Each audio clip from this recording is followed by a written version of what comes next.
have this other guy. They girl.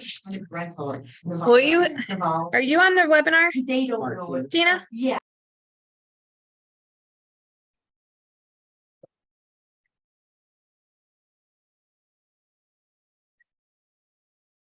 One more minute for you folks.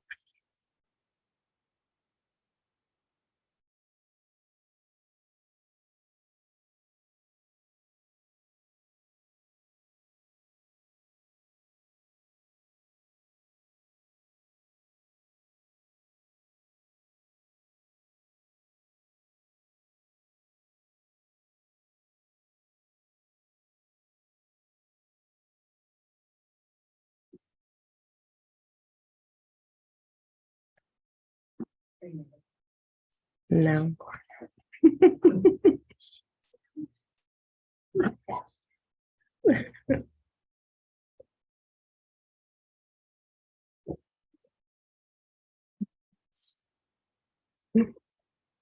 You will, Angela.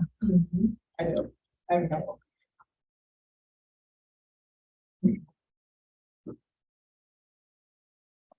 Your title should be how to have an infectious positive attitude at all times. Yeah, it's true.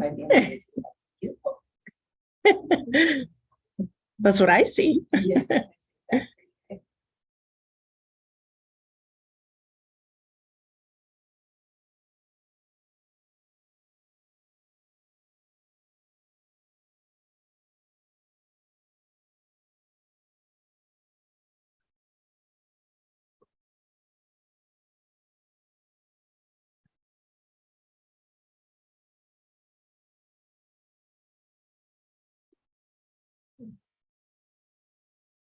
Okay. So welcome to Creating Momentum as a New Agent. I was asked by Sarah to host something. We didn't really know what at the time, but this title was given to me. And of course, my first thought was, what the heck can I teach anybody else? I don't know what I'm doing myself. I'm brand new. So this is really just what I'm doing right now and what I have been doing, and like how I got started and what my attitude was throughout and some of the things that I'm using. So my hope is at the very end of this, you guys have at least one or two things to take away that either you've been kicking around trying or you hadn't really thought about trying. And I'm here to tell you this stuff works. So a little bit of background about me. I have taught high school for 18 years. I was a history teacher. So wonderful at that, loved it. Things changed. And so here I am doing something completely different for a lot of different reasons, but we'll get started here. So here's just a few of the slides, and as they go through, you'll kind of see how the presentation goes, but feel free to stop me and ask any questions as we go through. And these are in no particular order, so it's not like time blocking I thought was the very most important thing, and that's why I put it first. But this is just something that that I really have found works, and I use it. So I like to be structured. So and there's tons of people that you could follow for stuff like this. Develop a morning routine, have even things that are simple things like going to work out, eating breakfast, walking your dog, have that part of your schedule, even though it has nothing to do with real estate. It should be something that it's an easy thing, and it like makes you feel good when you're able to check it off. Have coffee, who can't check that off? But it's something to get your day started, and whatever, it's going to look completely different for everybody. Lead generation preparation. This is something that I found out very quickly when I was generating leads, or as I generate leads, I like to be prepared. So there's nothing worse than clicking on a phone number and making a phone call to somebody, and then as you're answering, not really realizing much about them. So you want to go through all of the information that you found about that person first. There might be just gold mines in there of communication from previous agents that you didn't know about. For instance, even today, I was kind of fishing around in our pond, which is just like it's a lead organization that we have. So I was going through there, and I'd look back maybe 2 years ago, an agent had a communication with a lead, and he was looking for a certain property in an area that was close to his house of worship.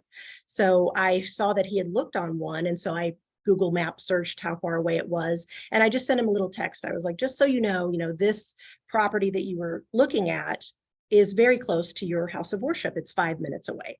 So just you know, and I wouldn't have known that if I hadn't have scrolled all the way through and looked at, you know, an agent that's not even with us anymore had this communication with this person. So it's just a nice kind of introduction, because he's not going to know who I am until we have a meaningful conversation. But sometimes this is like a little carrot that you could dangle to start this process. Definitely time block prospecting. This should be a part of almost every single one of your days. And it's got to be more than 30 minutes, probably more than 1 hour. If you only have 1 hour to prospect for an hour, but 2 hours of prospecting is optimal. My friend Neil Gelman tells me all the time he falls behind in prospecting. And one of the things that he struggles with is just shutting himself in a room and just grinding it out. It's not pretty. It doesn't look sexy at all. He just hammers it out and prospects and gets done with his tasks. And then he's able to feel comfortable about moving on to something else. Lead conversion, that's certainly part of time blocking as well. You know, what are you doing to, there's so many people out there, and a lot of them, especially as a new agent, you get discouraged. A lot of them, you know, never respond to you, or you're not sure how to get them to actually answer an email or a text message or a telephone call. You know, you need to be able to convert them. And part of that is setting aside that time, but then also adding value to them, not just being like, hey, I'm checking in. You know, there's no value there. A million people a day say that. And it could even be an AI saying that. They might not even really realize it's you as a person. Set aside time to respond to communications. You know, we just had an agent conversation about, you know, this person actually sends birthday greetings out. You know, I bought a whiteboard paddle when I first started, because one of the things that I was noticing, you know, when I responded or followed up after open houses, a text message isn't very personal. But if I had their name on a paddle and I just kind of held it up and it was just like a few seconds with their name on it, then they knew that they recognized me, hopefully from the open house. But if not, they knew that, oh, that's my name on there. Let me click on this and see what this person has to say. So it's just like a really easy personal touch, but it doesn't cost anything to do it like that. Administrative tasks, for sure, there's going to be a million of these things a day that you're attending to. Time block your lunch. Be very intentional about this stuff. You know, I eat lunch at a certain time every day. I usually bring it from home. I'll either eat it here or I'll go into our little break room and eat it, but I actually have it written down in my schedule. So it says this. If I'm going to walk around the building, maybe with some coworkers, I build that in too. No one expects you to work for 9 straight hours, you know, without ever taking a breath or walking around the block or going out to lunch every once in a while or whatever it is you're doing, but do put that in. I have a link here, and I don't know, do you want me to click on it? It's just my IWS. So it looks like this. Yours is going to look completely different, but this is just something that at the very beginning, you know, one of the many, many reasons why I chose to join a team was because I knew that I would be held accountable. I knew that the people that are working here are serious, and I knew that I was going to get top-notch training. I did not want to be in a place where I was in a fish in a pond and flopping around, not knowing what to do from day to day, especially something like this. You know, I had no idea what I was doing going forward. I definitely needed somebody to hold my hand for as long as possible. So that's, you know, and your business is going to look something different. You know, for instance, we have huddle on Tuesday and Friday, time block that in. You know, time block the things that you're doing. And then don't be afraid to update this. You at some point, you know, something I don't have in here and that I've been doing since January is working out in the morning. So put that in there. And if I don't work out in the morning, I'll make sure that I work out in the afternoon. So I haven't updated that, but I should have that in there.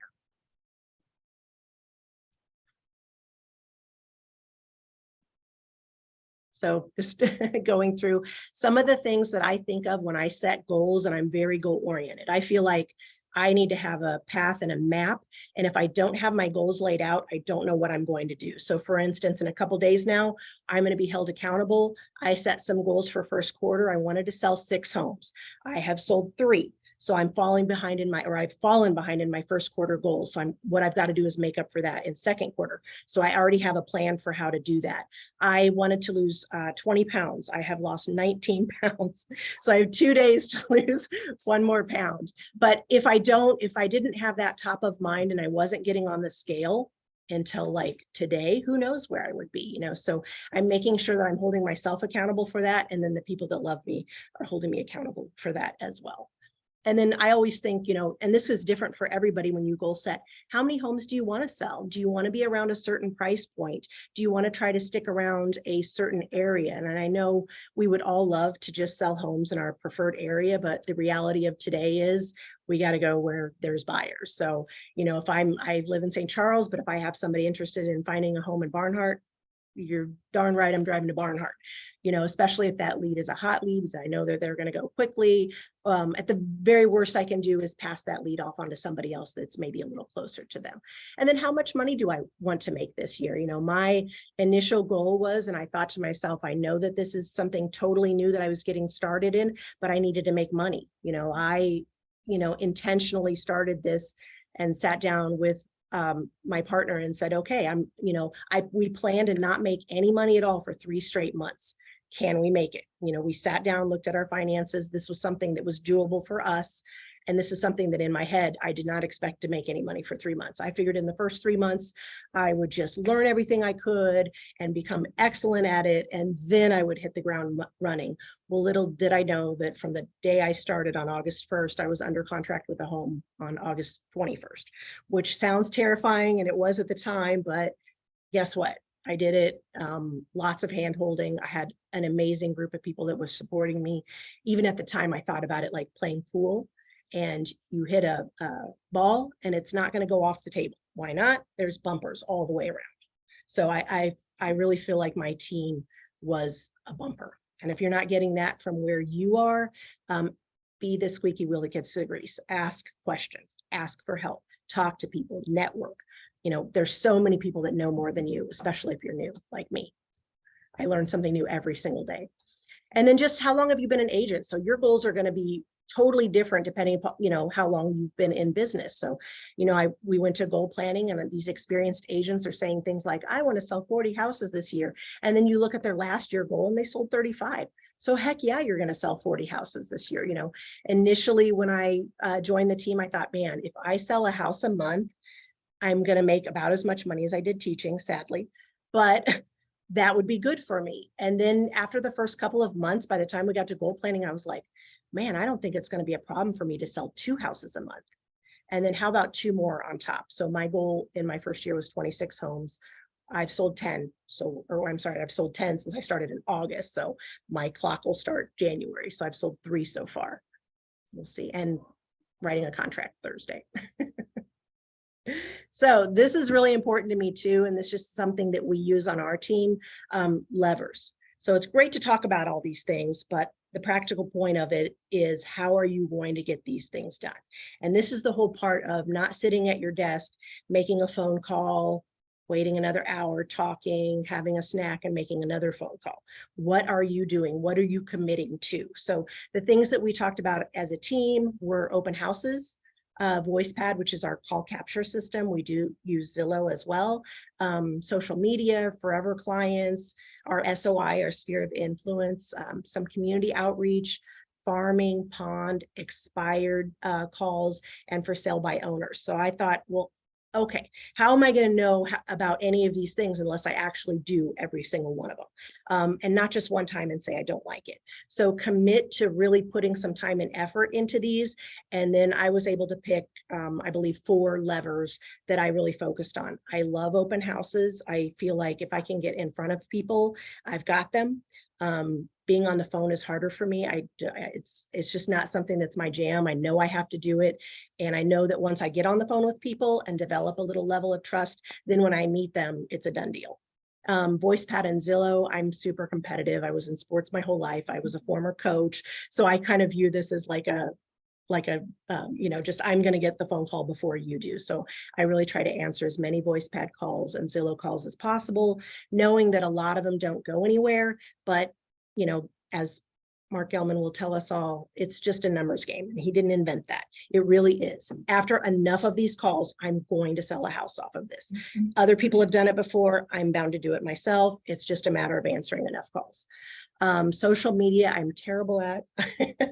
Admittedly, it's just something that's not, I don't know if it's my age or what the deal is. So I force myself to do a little bit of it, but it really is pushing me out of my comfort zone, which we'll get to as in just a second. You'll have to do that as well. Forever clients, I don't have those yet. I'm getting those as time goes on. So I'm making sure that each person I sell a house to was so happy with me that they tell everybody that they know. So I know that that'll come. It's just a matter of time. SOI, I was really fortunate to have been in the community for a really long time.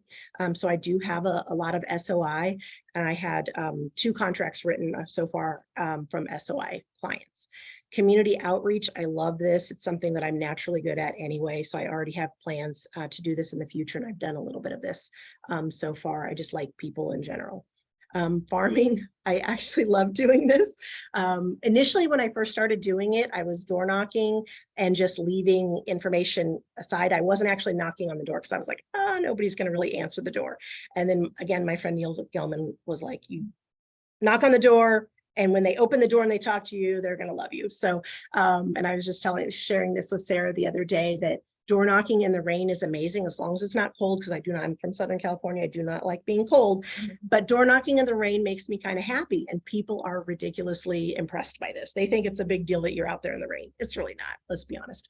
I just have my little slicker on or an umbrella, and I'm bringing something to them. So I'm bringing a neighborhood CMA, or letting them know, hey, this house in the neighborhood just went under contract for this, or it sold for this amount of money, which was this much more than, what do you think your home would sell for? So something like that we can include. Just that's not just, hey, here I am. I wanted to introduce myself to the neighborhood. You want to give them something, have some sort of value that you're adding to people. There's so many people, I think, that are out there. This is something that sets you apart. There's not a whole lot of agents out there in the rain door knocking, I promise. Eventually it's one of those things where you're going to get somebody. You really just will. It's an opportunity for you to make a connection with people in person, and that's always more valuable than being, on the internet or something like that, even if it starts with that. Pond, great, love to fish in the pond. I like to try to get in there and find somebody that's active, or that had looked in an area, or that I can find a home to send to them as well. And then expireds, I'm not a listing agent, but I have done this just to have the experience. And I'm also looking for houses for buyers right now. As everybody knows, we're 30% down. Inventory is terrible. We're under a month inventory in St. Charles County. So you have to get scrappy. You have to, you have to take off the gloves and get dirty and find houses for your clients.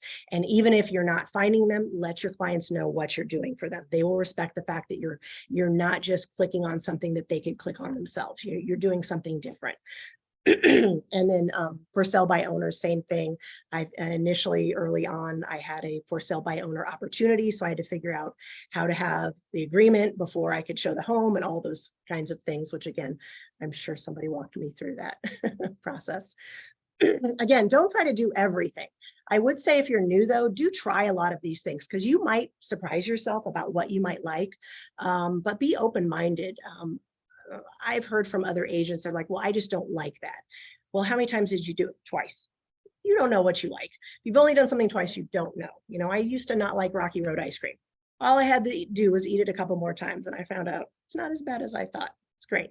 Dive into these and really try to become the expert, especially with the ones that you feel more comfortable with and you're interested in. Get really good at them. And then the only other thing I'll say about this is be consistent. Do it over and over and over and over and over again. So if I'm committing to open houses, I'm doing at least 4 to 6 open houses a month, and that's it. And we're fortunate in this business that we can be flexible. If I have plans or I'm going out of town for the weekend, I can do a Tuesday, a Thursday open house. I could do a Wednesday open house, a Friday. This is something that's beautiful about our business. You set your own hours, which is a blessing and a curse, as we all know. Questions so far? Can you get a little feedback on, oh, you did. So 7 and 4 months, I think, was before the year started, and I've sold 3 more since the year started. So I will probably have 1 close in April, and then in my May, I plan to be fantastic. So what were the letters that you say Definitely open houses.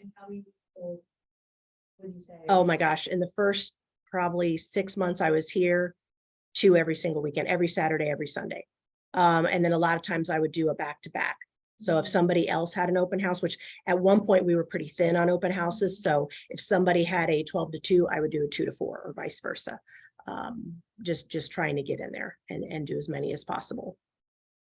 And that also made me feel like it's twofold. Not only are you meeting people, but you're getting better at like looking around, seeing houses, evaluating them. You're getting better at doing comps because I'm running comps for that house before I'm previewing the house before I get there. I'm walking around the neighborhood and meeting people. So a lot of these are like, gosh, one open house, I probably have 4 clients that I'll eventually sell a house to, and probably, I don't know, I think I probably had 20 people come to that open house, and 4 of them are solid buyers that I'm currently working with. So, and another fellow agent actually sold a home to that. And it was funny, it was the one, I was there for like 3 straight weekends. And then the weekend that I wasn't there, she sold somebody a house. I was like, oh, that would have been mine if I was just there. So yeah, for sure.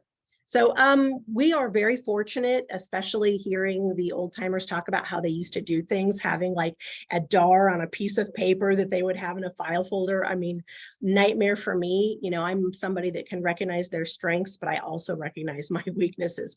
Organization is something I probably will always struggle with. So I so appreciate the fact that we have Sierra, which is an amazing CRM system. It doesn't let you be disorganized. If you just trust it and use it, it makes you look amazing. So every once in a while, again, I'll hear people sort of try to fight these systems. And it's like, gosh, why are you fighting something that's like amazing? Like, it's wonderful. I love it. We have Salesforce, which is a similar, organizational tool that we use. VoicePad, using and understanding the MLS and not just being comfortable with clicking on the things you always click on, but taking some time to look at those free tutorials that they have and just noodling around all of these systems. The other day I was looking at our Sierra system, and it has an open house link to it. And it also has a listing link to it. So I'm asking our team lead, hey, how do we get in here where we can actually put our search in here? And he's like, okay, hold on, slow down. I'm getting to all these things. So I'm just interested in it. Heck, the more I learn, the better I'm going to get, and the better I'm going to be able to serve my clients to the highest level. We have Dotloop document management system, which is amazing. Of course, Outlook. We use HighNote, Slack, Canvas. So it makes everything we do look super pretty. Just the fact that all of these systems have standards, don't circumvent those standards, use them. So for instance, in our Sierra system, have a summary, have a tag, have a task, utilize all of these to their fullest ability, and it really does pay off. Accountability is something that I love, the fact that one of our phrases is accountability is the highest form of love. It really is. It's something that I've used with my own children. And as a teacher, it was something that I really struggled with.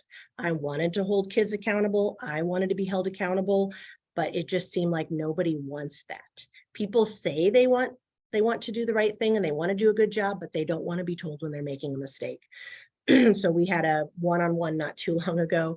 And it wasn't really a one-on-one because it was a group of people, but our team leader will have one person and he'll go through your CRM system. So he went through mine and let me know the problems that he saw in it and how I could improve and do better.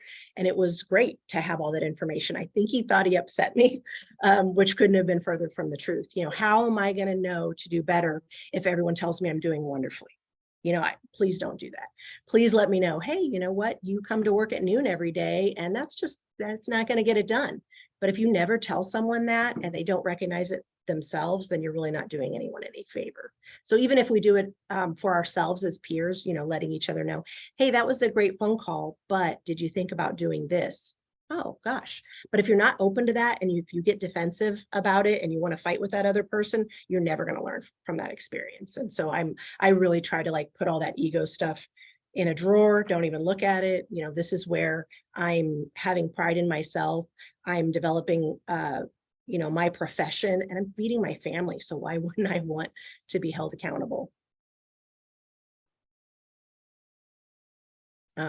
Yeah, this is something that I try to be good at. I'm good at it in other areas of my life, and I'm trying to get better at it here. So, you know, I think this happens when you do anything new or for the first time. You're like, man, it takes me like a half, 40 minutes to write a contract. Or my first contract, oh my gosh, ask Mike, probably 2 hours to write a contract. It was ridiculous.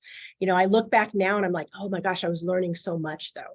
I was asking a million questions, getting a million answers. So was that 2 hours super valuable? Yes. Did the second contract take me 2 hours? Heck no. So I was just trying to get a little bit better each time. And then, as we know, each deal is completely different. You're learning something each time that's completely different. Take notes, save all your templates, learn from each one of these experiences and just get a little bit better, a little quicker, a little more efficient. And efficiency also means not making as many mistakes. So this is something, as I mentioned, I'm huge into training. As a former teacher, I was a corporate trainer for a hotel for many, many years as well. And it's just a passion of mine. I feel like, if an organization has great training, I honestly feel like this, anybody in this organization, in particular on my team, if you're not successful, it's nobody's fault but your own. They will literally open up the golden toolbox, show you all the tools, pick them up, show you how to use them, put them in your hand, watch you use them, and then tell you if there's a better way to use these tools. So if you're not figuring out how to hammer that nail in, then you've got nobody to blame but yourselves. So part of your responsibility though, and what I did right away, was just jump in. I made a commitment to learn something every single day. There hasn't been a day that I haven't learned something. And if I feel like there's a question out there, then I will wear you out asking you about it. So using a success checklist. So we have one that we utilize in our organization. Feel free to steal it, or, oh shoot. I don't know why that's not working. Sorry. I clicked on it before and it was, but it's really 14 different things that you're doing every single day. So some of them are things like you could post on social media. You could have a $1 productive activity in the office. You could have a $1 productive activity outside of the office. You could host something. There's all these things that you can do. You can answer a Zillow or VoicePad call. You can add a new lead to Sierra. And so what I set a goal of is 7 things, 7 points every single day. That includes Saturdays and Sundays. Now I know some days I don't hit that. So then I look at the next day. Okay, if I hit 6 yesterday, then I got to hit 8 the next day. And I am very mindful of it. I have all of my sheets in a binder. There are a million of them. I have them going all the way back till August 1st. And you can look and see what I'm doing each day. When I first started here, I think I was trying to get 40 a week. So I was like, okay, oh, this seems so hard, 40 a week. And then after a little bit, I got a little bit more efficient and I was like, oh, it's not too hard to hit 45. And then I was like, well, if I can hit 45, can I hit 50? And so my goal now is like 50 is a doable number every single week. But I feel like if I'm at least getting 40, I know that I'm still on leads, which is one of our protocols. And I know that something happened. Maybe I don't know, I didn't feel good one day, or I didn't get an open house or something else. There was some reason. I think one week it was Thanksgiving week. And I think I got 36 and I was kind of kicking myself because I'm like, 4 more points. It was just the week of Thanksgiving. Like I probably could have got those points if I was just a little more mindful about that. Make an effort to attend all trainings, all free trainings, ask questions. There's so much stuff out there. Something that I enjoy doing, and I haven't been able to as much as what I'd like, but I did a ton of it, is role playing. So especially at the very beginning, I role played the heck out of every situation. I don't like feeling like I don't know something, and I don't want to be caught with, so to speak, my pants down. So how to get over all of this is role playing these scenarios and just getting better. So learning all of the scripts and dialogues and objections and what to say. Our team leader is really passionate about this. He hosts every single day. He could be on the side of a mountain, and at 8 o'clock in the morning, he holds a role play, and there's 30 or 40 people on this. And even if like I'm doing something at the time and I can't participate, I'm still listening. So like this morning I was listening, and a colleague had a role play, And there were a couple times he stopped her and said, well, you could do this a little bit better. And I was like, yep, yep. And I'm filing that away because it's like something I'm learning too. But really the best way to learn is just making yourself uncomfortable. The worst thing that can happen is nothing. These are all people that are in the same businesses as you. They're not going to make fun of you. In fact, they're probably impressed that you're the one that's putting yourself out there, to be honest, so just do that. I would say that that's probably my best advice for anything. Get uncomfortable. If you stay in your comfort zone, if you are always doing what you've always done, you're always going to get what you've always got. And in this business, I don't want what I've always got. I was making a tiny amount of money a year, and no matter how hard I worked, I made the same amount of money.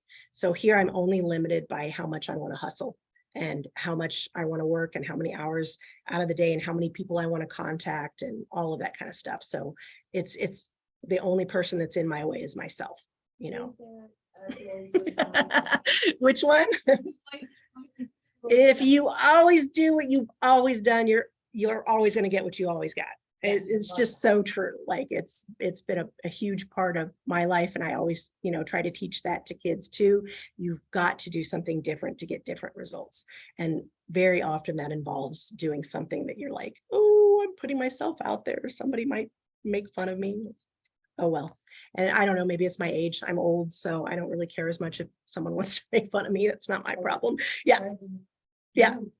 Do people make fun of you here if you mess up? No, not in anything other than a just general fun thing. Yeah, I've never come around the corner and heard somebody whispering about me or any of that kind of stuff. I think we all have the same sort of respect.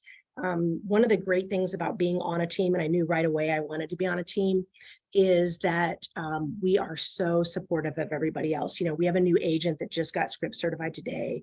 And in huddle, we were all clapping for her because we all remember what that was like. It's funny, I don't have a problem talking to people, but I was weirdly nervous about getting script certified. And for no reason, I practiced the heck out of everything. I've been in plays my whole life.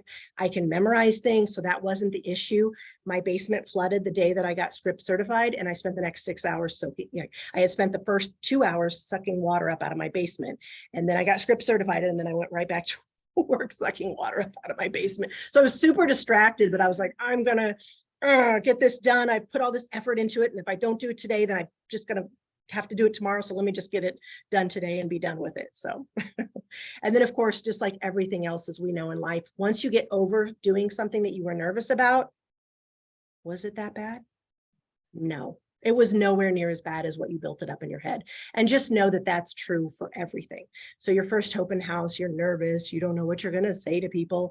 And then you have it and you're like, oh, that was actually pretty fun. I had great conversations with people, and I met some people that maybe I can sell a house to. And everything is exactly the same thing. Role play, the same thing. All of this stuff is really the same thing. Writing your first contract. Everything is just like you're going to get better and better at it. So just lean into everything and realize that that's an inevitability. It really is an inevitability as long as you're willing to learn what everybody here is trying to teach you. I always approach this too as being a student of real estate. I recognize the fact that I still don't know anything.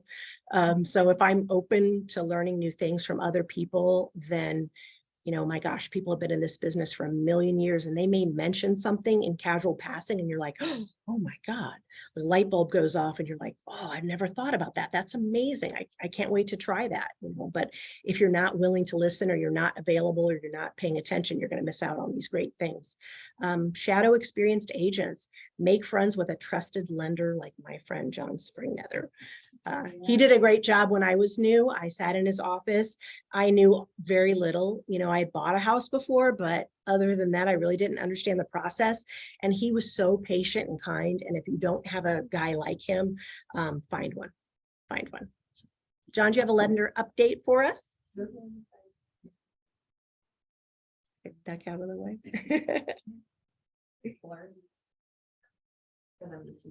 Okay. Oh. Hey there. We're good. No, I was just obviously listening to the presentation. As a new agent, obviously, you're dealing with a lot of leads, and some people may think that they can afford 300 and they can really, 100 or 150. So really, where I come in and try to look at it is, I don't want you guys wasting your time.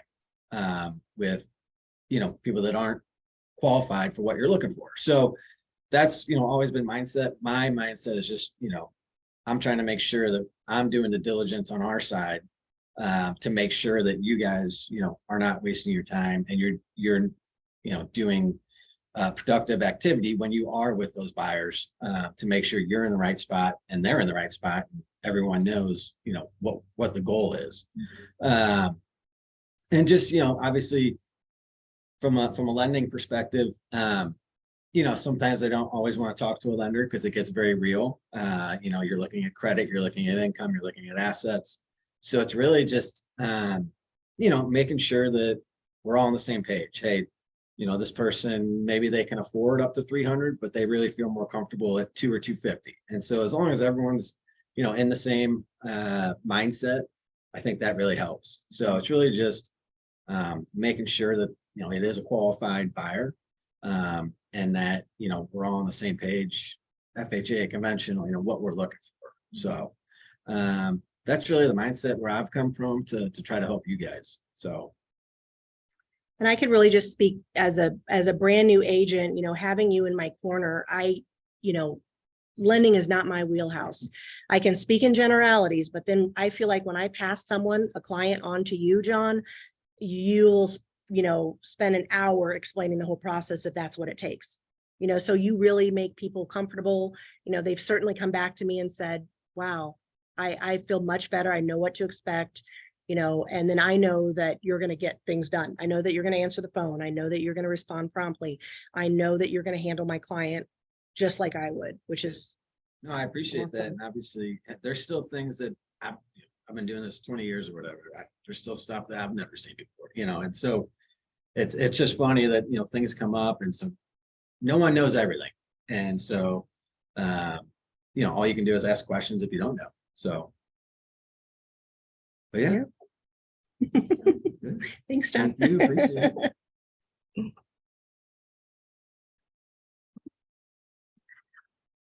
And I guess just the rest of the training piece here, just because it's a passion of mine, read books, read blogs, watch podcasts, join Facebook, Instagram, Twitter, TikTok groups are a super place to learn for however long they last. One of the very first books that we had here as part of our training was The 5 Dysfunctions of a Team. And it's so funny because I'm actually have a degree in psychology. So of course I'm reading this book and I'm like, yep, these all make sense to me. And then part of our homework was to respond to like how that applies. But really, if, one of the things that one of the pieces of that particular book is being able to have discord. So being able to disagree or have an opinion and feel comfortable that you can say, hey, I don't really agree with how we're doing it. Could we do it this way? And then knowing that you're a part of a team that's like willing to say, well, maybe we don't have all the answers. Even on this team, I've seen just in the few months I've been here, we've changed a lot of things. A lot of the way we do things is improving every single day. We're innovating every single day. We're not just doing the same old, blazer, name tag, same thing. We are different. We really are. And we're not afraid to try new things. And, heck, we have Fellow, which is an amazing product as well that we can share with our clients, and I'm proud to be part of somebody that's willing to do that, a team that's willing to do those types of things. It's difficult, it's costly, and it doesn't always work out. And it takes a lot of guts to try things like that, especially as a owner. What's the old adage? Have a brokerage go broke. It's expensive. It really is. I come from a long line of small business owners, and I appreciate the fact that, part of what we do, we spare no expense. I mean, down to things like the quality of paper that we give to clients. Like when you touch it, you're like, oh, it's a little thicker paper. It's not like that super thin paper that I use at my house. It matters, little things like that. It matters, it makes me proud to be a part of what I do.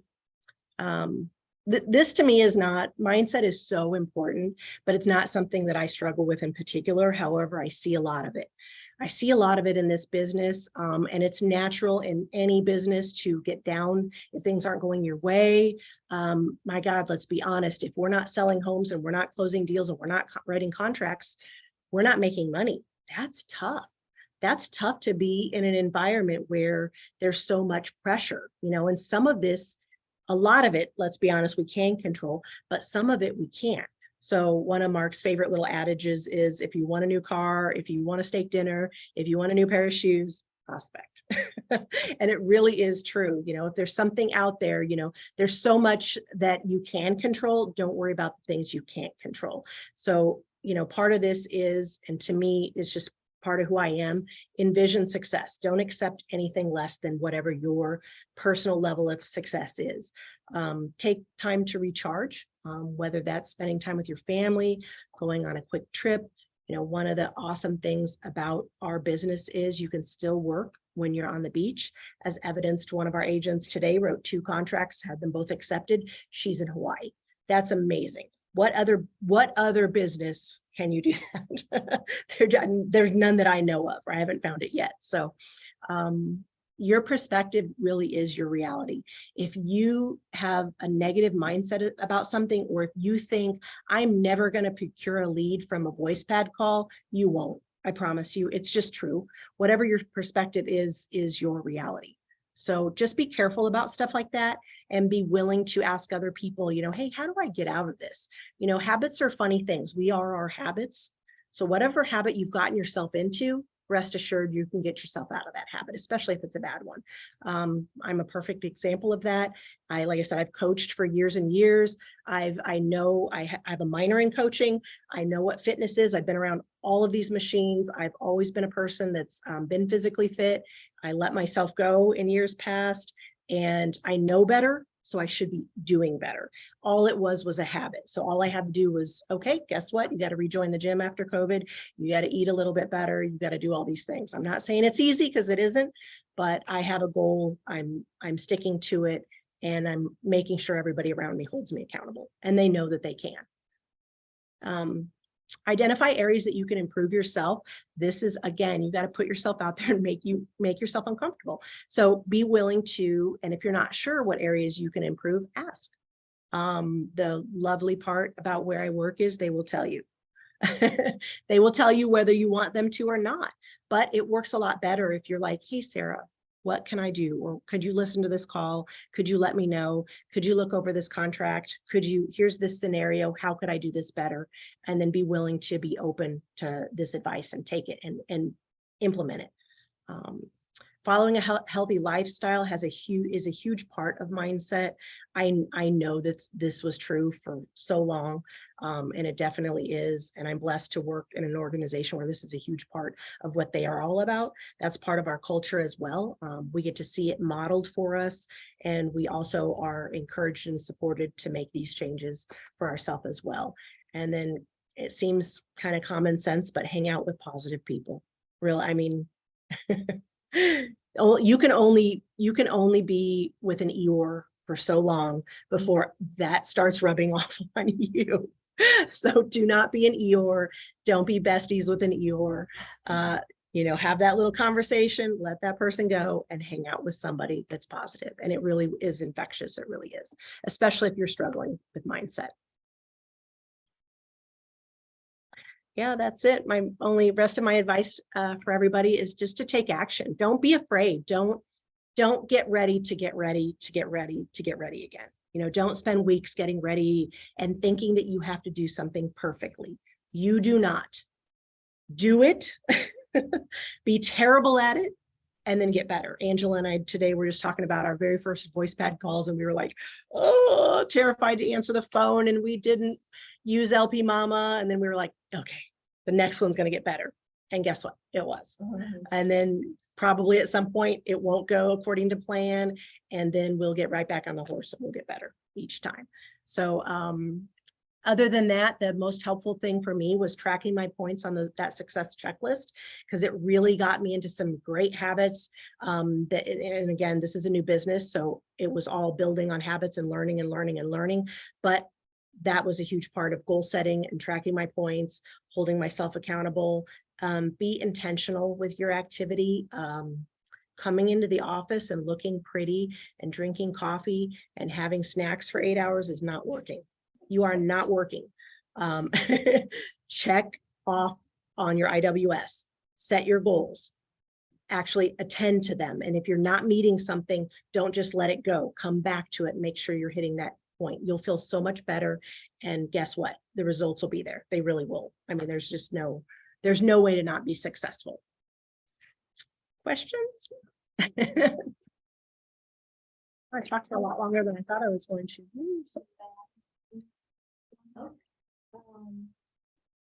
You mentioned that you like enjoy door knocking, like going out in the rain. How do you determine where? So I do it in my, like around my neighborhood. So what I did is strategically set up certain subdivisions. My particular subdivision houses like never go on sale. It's so weird. So I did a different kind of door knocking there where I just introduced myself as their neighborhood agent. But then knowing that I'm looking through statistics. I love statistics. They're great. I don't like feeling a certain way. I like to be able to show my clients, this is what it is. And it's not my opinion. It's Maris. It literally is like, this is the truth of the matter. There's no, and it's really helpful to be able to lean on that because there's no arguing with facts. There just isn't. But then I strategically like picked certain neighborhoods around my area in St. Charles. And then I had like a little chart and I would do 20 houses a day and I check them off and I keep track of the addresses of them. And then the next either day or 2 days, I'd go back and I do the next 20 houses and I track this. And then I'll know like, hey, this person answered, these people aren't home during the day. Oh, maybe I don't have an open house on a Saturday. I'm going to go farm again because I knew that there were at least 10 or 15 houses that I didn't actually get anybody. So maybe they're home on a Saturday. If you're uncomfortable about this, go with someone else. Someone will go with you. I mean, if there's just, it's fun. I mean, it really is fun. And if you're nervous about that part of it, again, it's one of those things that no one else is doing. People talk about it, but they don't want to go do it. They just don't. So go with somebody else, have a buddy. It'll be fun. Video it, put it on your social media. You're young, you like to do all that fun stuff. Area that I struggle in. Yes.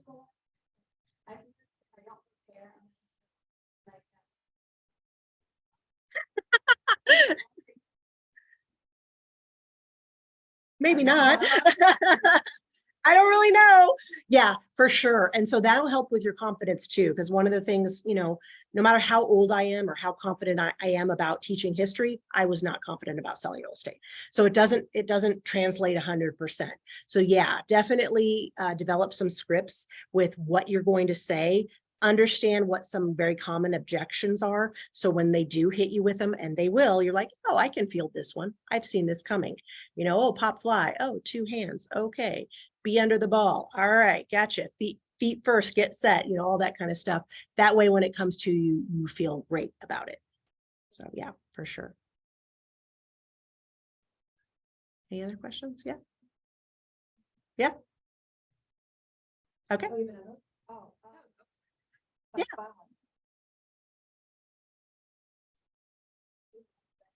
Yes, Sarah Shoy and Mark Ellman have a great podcast. It's called This One Time in Real Estate. So cute. I love it. So yeah, definitely check that one out. But there's oh my gosh, I mean, millions of them. And this is not like, there's no secret to success here. There's no like, oh, if you just do this one thing, all these people will just flood into you. It's not like that. There's no magic wand. There's no magic pill, just like, losing weight. Guess what? It's diet and exercise. There's nothing else that you can do. It's the same thing here. It's just hard work. That's all it is. You can choose to have fun and work hard and experience success and be proud of yourself and have your family be proud of you and be able to have more freedom, or you can go to work every day and have a grind. So be an Eeyore. Don't be an Eeyore. Yeah. So good at like setting a goal and following through.